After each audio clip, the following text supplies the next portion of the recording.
अस्सलाम वालेकुम। Synthetic polymer को डिस्कस कर रहे हैं। इसमें जो आज चीज़ डिस्कस करेंगे है वल्कनाइजेशन इन नेचुरल रबर। जो हमारे पास नेचुरल रबर है, जैसे टायर वगैरह बन रहे हैं, इसकी वल्कनाइजेशन कैसे की जाती है, इसका फ़ायदा क्या है, इसका प्रोसेस क्या है, ये सारी की सारी चीज़ें हम यहाँ पे डिस्कस करेंगे। तो पहले नंबर वल्कनाइजेशन की डेफिनेशन कर लेते हैं। वल्कनाइजेशन की definition, vulcanisation is a chemical process. ये एक केमिकल प्रोसेस है, इज़ अ केमिकल प्रोसेस जिसमें क्या होता है जी, इन विच, जिसमें,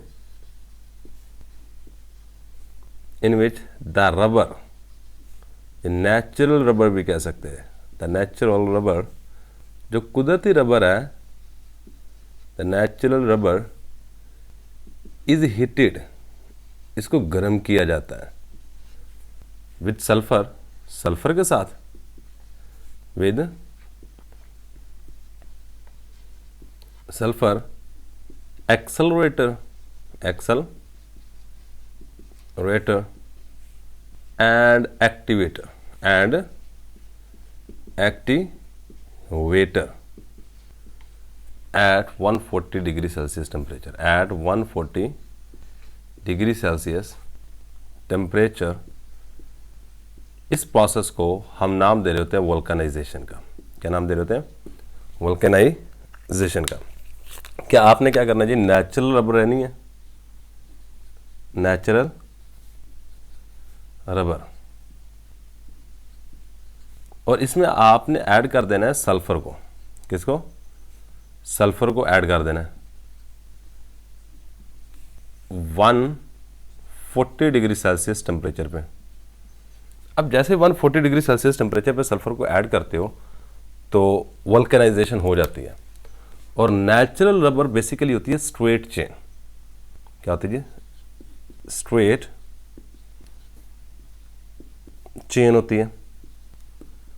और वल्कनाइजेशन होने के बाद हमारे पास जो सिंथेटिक रबर बनेगी, सिंथेटिक रबर बनेगी, बेसिकली इसको सेमी सिंथेटिक रबर कहेंगे। बेसिकली हम नेचुरल से बना रहे हैं, सही है। तो जो सेमी सिंथेटिक रबर बनेगी, सेमी सिंथेटिक रबर बनेगी, ये क्रॉस लिंक्ड होगी, ये नेटवर्क पॉलीमर होगा, नेटवर्क पॉलीमर। क्या मतलब है? देखो, जो नेचुरल रबर होती है ये होती है इस तरह की, इस तरह स्ट्रेट चेन होती है। ये भी जब आप इसमें सल्फर को ऐड करते हो 140 डिग्री सेल्सियस टेम्परेचर पे, एक्सेलरेटर वगैरह इस्तेमाल कर लिए सारा कुछ, तो हमारे पास क्या होता है जी, इसमें क्रॉस लिंकिंग डिवेल्प हो जाती है, क्रॉस लिंकिंग डिवेल्प होगी। और यहाँ पे इस तरह सल्फर इस तरह जुड़ने शुरू हो जाते हैं। सेम यहाँ पर भी सल्फर इस तरह, यानी कि सल्फर आपस में जुड़ने, बीच में क्रॉस लिंकिंग डिवेल्प करना शुरू कर देते हैं। इस प्रोसेस को, जिसमें नेचुरल रबर के अंदर सल्फर को ऐड किया जाता है, इस प्रोसेस को वल्कनाइजेशन कहते हैं। क्या कहते हैं जी? वल्कनाइजेशन। अब कुछ बातें और नेचुरल रबर के बारे में याद रखिएगा। नेचुरल रबर जो है ना, नेचुरल रबर इज आइसोप्रीन। ये आइसोप्रीन होता है। आइसोप्रीन, अगर IUPAC नेम देखा जाए इसका, तो आइसोप्रीन का IUPAC नेम होता है 2-मिथाइल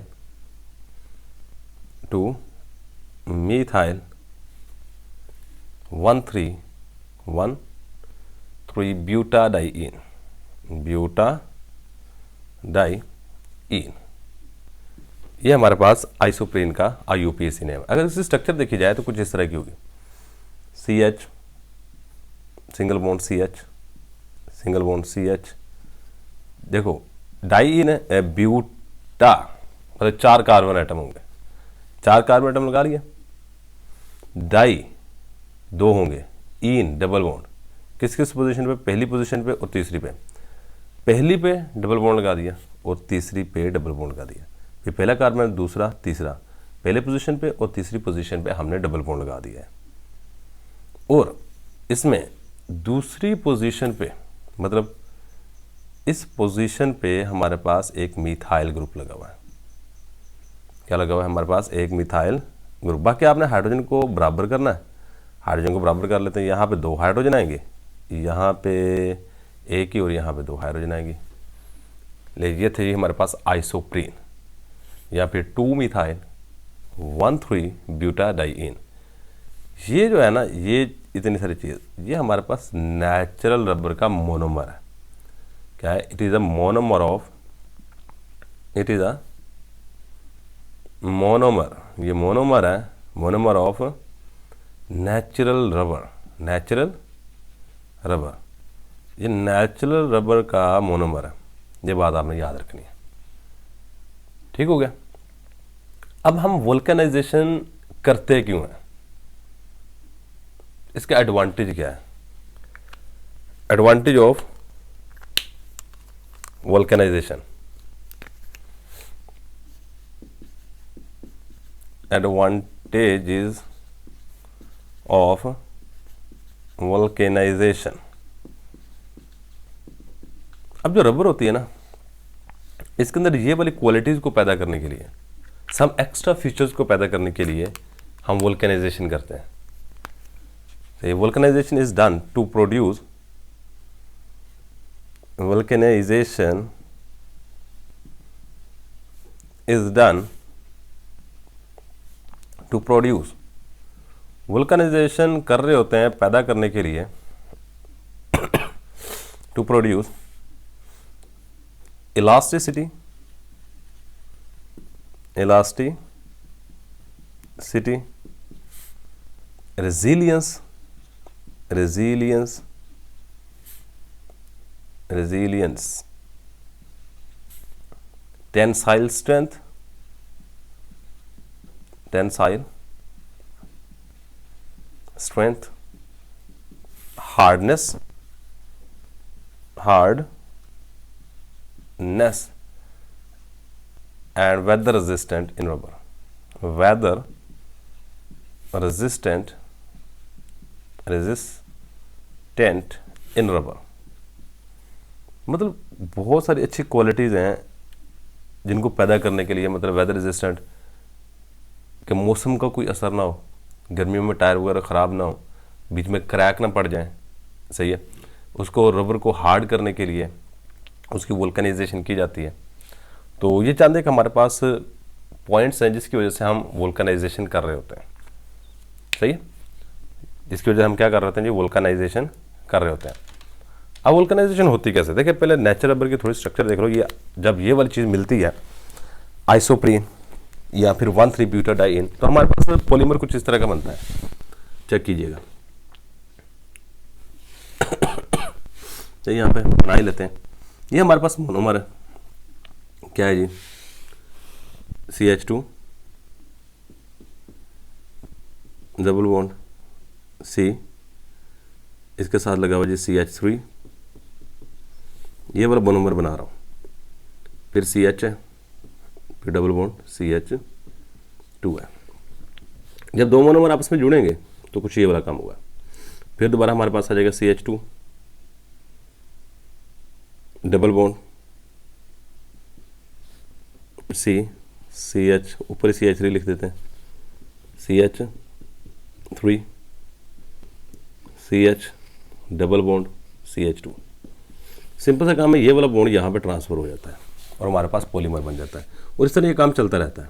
इसी तरह ये काम क्या होगा, चलता रहेगा। और हमारे पास जो प्रोडक्ट बनेगा वो इस तरह का होगा, CH2 डबल बॉन्ड, यहाँ फिर CH3 आ जाएगा, CH सिंगल बॉन्ड CH2, ये वाला बॉन्ड यहाँ पे शिफ्ट हो गया, आगे फिर CH2 double bond CH3 single bond CH double bond, फिर सिंगल बॉन्ड बन जाएगा, यहाँ पे आगे बॉन्ड शिफ्ट हो जाएगा CH2, और ये काम चलता रहता है।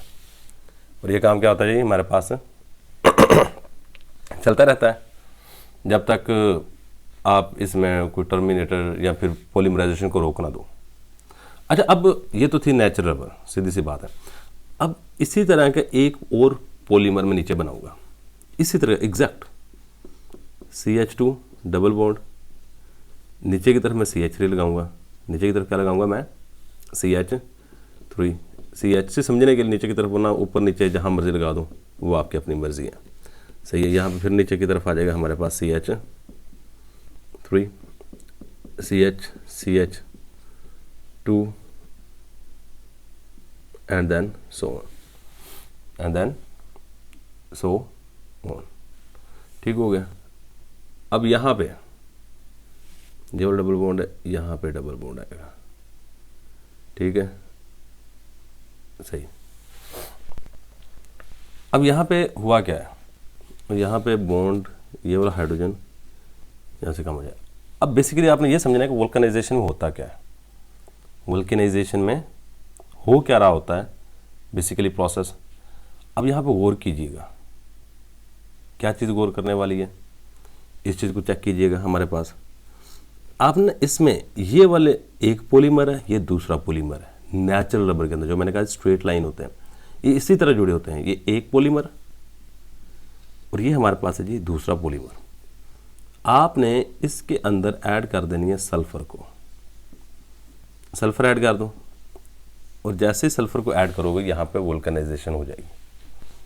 क्या होगा, ऊपर स्ट्रक्चर को दोबारा फिर ड्रा करो, यहाँ पे CH डबल बॉन्ड, ऊपर आ जाएगा CH3, फिर आगे CH2 CH double bond CH3 CH2 CH2 and so on. और नीचे वाली साइड पर भी यही सेम मैं दोबारा बनाऊंगा। क्या होता है, जहाँ पे डबल बॉन्ड है ना, जहाँ पे डबल बॉन्ड है वहाँ पे हमारे पास जहाँ पे डबल बॉन्ड है वहाँ पे आके जुड़ जाएगी कौन सी चीज़, sulphur, CH2 and then CH2 and so on, सही है।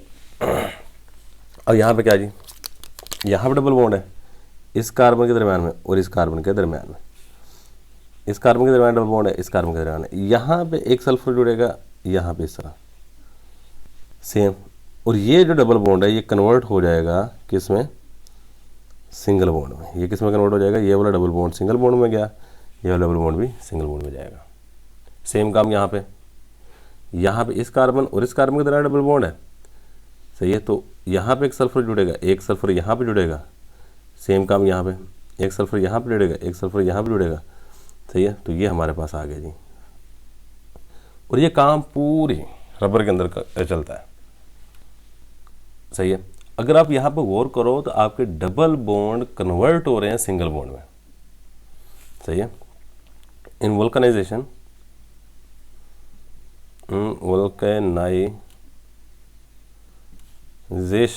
वोल्केनाइजेशन में the double bonds are converted into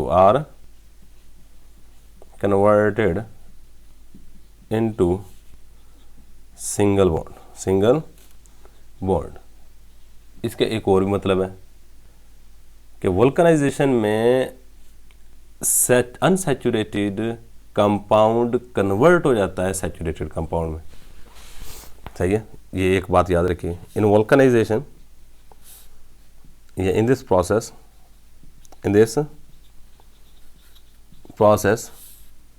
unsaturated compound, जिसमें डबल या ट्रिपल बॉन्ड, उसको अनसैचुरेटेड कंपाउंड कहते हैं।